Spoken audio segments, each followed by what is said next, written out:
কথাগুলো মন দিয়ে শুনবেন, জীবন সুন্দর হবে। ঘরে সংসারে চিৎকার চেঁচামেচি অশান্তি লেগে আছে, সে অশান্তি দূর করবার জন্য, শান্তি পাবার জন্য আপনারা এখানে ছুটে এসছেন। তা ভগবানের নামের জায়গাও যদি কেউ কিচিরমিচির করে তো সংসারে কিচিরমিচির তার আরও বেড়ে যাবে। কিন্তু এই জন্য এখানে যে শান্ত হয়ে বসতে পারবে তার গোবিন্দের কৃপা হবে। আর এখানে এসে যে চঞ্চলতা করবে, এদিক ওদিক তাকাবে, ছটফট ছটফট করবে, জীবনে তার কোনোদিন উন্নতি হবে না। হরিবাসরে কীর্তন শুনবেন, মহাভারত শুনবেন, রামায়ণ শুনবেন, গীতা শুনবেন, ভাগবত শুনবেন। আপনাদের কাছে নিবেদন রইল, যে কোনো জায়গায় যাবেন সবার কাছে প্রথম নিবেদন, প্রণাম করে বসতে হয়, উঠবার সময় প্রণাম করে উঠতে হয়। যে কোনো জায়গায় যাবেন, বসবেন যখন প্রণাম করে, আবার উঠবেন তখন প্রণাম করে। না কোনো কীর্তনীয় নয়, ভাগবত পাঠক নয়, স্বয়ং মহাপ্রভুকে যিনি হরিনাম নিয়ে এসছেন তাকে প্রণাম করে বসতে হয় আর প্রণাম করে উঠতে হয়। অনেকে মনে মনে ভাবছেন প্রণাম করে বসবো কি করে, চটি জুতো নিয়েই তো সামাল। না না, চটির দায়িত্ব আমি নিতে পারবো না, আপনার চটির ওপরেই বসুন, কিন্তু প্রণাম করে বসুন। প্রয়োজনে কারো উঠবার দরকার হতে পারে, প্রণাম করে উঠবেন, কারণ এটা হচ্ছে আমাদের রীতিনীতি, এটা মাথায় রাখতে হবে। গাড়ি বাড়ি টাকা পয়সা ধন দৌলত সবার আছে, একটা জিনিস নাই, বলতে পারবেন সেটা কি? গাড়ি বাড়ি টাকা পয়সা ধন দৌলত সবার আছে, একটা জিনিস নাই, সেটা কি? সেটার নাম হচ্ছে শান্তি। আপনি যতই টিভি সিরিয়াল দেখেন আর যতই বাড়িতে আনন্দ করুন, ভালো ভালো খাবার খান, আনন্দ ওতে নাই। আনন্দ আছে কোথায়? ভগবানের নামে। আর শান্তি আছে কোথায়? ভগবানের চরণতলে। ভগবান বললেন, যতই এদিক ওদিক খুঁজে বেড়াও, শান্তিটা তো আমার চরণে লুকিয়ে আছে। যে আমার চরণ ধরতে পারবে সে শান্তি পাবে, যে আমার চরণ ছাড়বে সে শান্তি চিরকালের জন্য হারাবে। রাধা রানী কি? তবে আসতে জায়গা আপনাদের খুবই ছোট, এই ছোট জায়গার মধ্যে অনেকের প্রচণ্ড অসুবিধা হচ্ছে, আমি বুঝতে পারছি।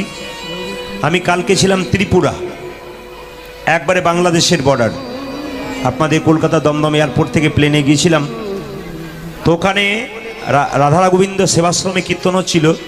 10,000 মানুষ ভেতরে, 10,000 মানুষ বাইরে, মানে 10,000 মানুষ ঢুকতে পারেনি, 10,000 মানুষ ভেতরে ঢুকে আছে।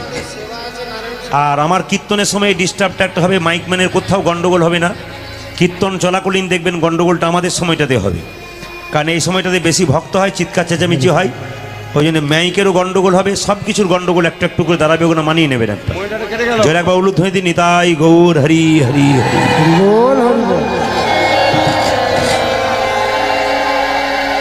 আস্তে স্বয়ং মহাপ্রভু যিনি কলিযুগের ভগবান, আস্তে যীশু খ্রিস্টের কবে জন্ম হলো আমাদের বাচ্চারা জানতে পারে।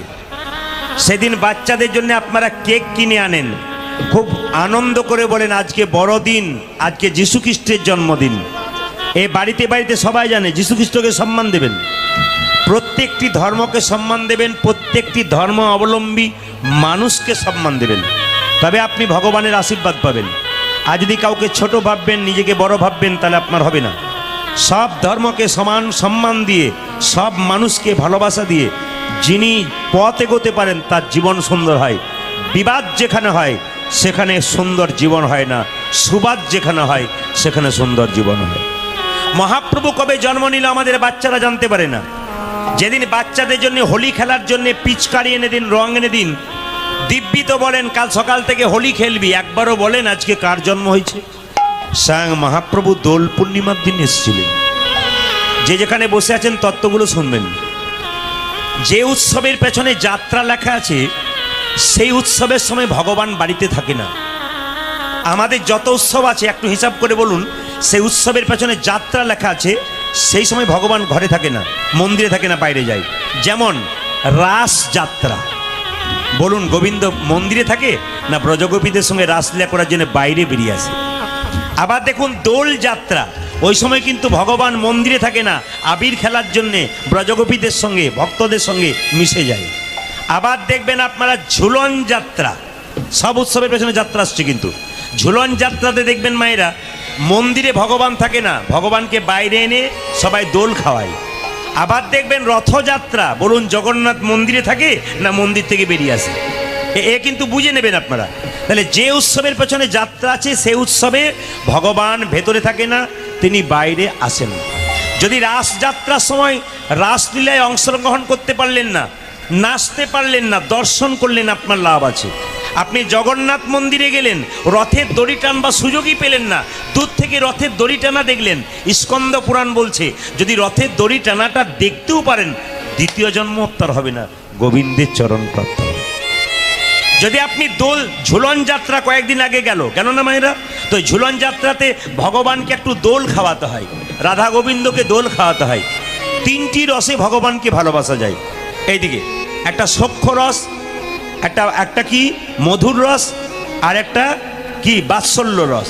মানে ভগবানকে নিজের ছেলে হিসাবে যদি দোল খাওয়ান, যে আমি যেন কৃষ্ণ নিজের ছেলেকে দোল খাওয়াচ্ছি, এভাবে দোল খাওয়াতে পারেন। আবার ভগবানকে বন্ধু হিসাবে দোল খাওয়াতে পারেন।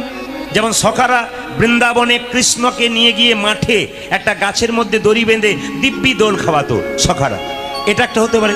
আর মধুর রস, যে রসে রাধা গোবিন্দকে আপনি প্রেম সে ভক্তি ভরে আপনি দোল খাওয়াতে পারেন। যদি খাওয়াতে পারেন দোল তো ভালো, যদি না দোল খাওয়াতে পারেন, দোল খাওয়ানো যদি দেখতে পারেন তাও আপনার লাভ আছে।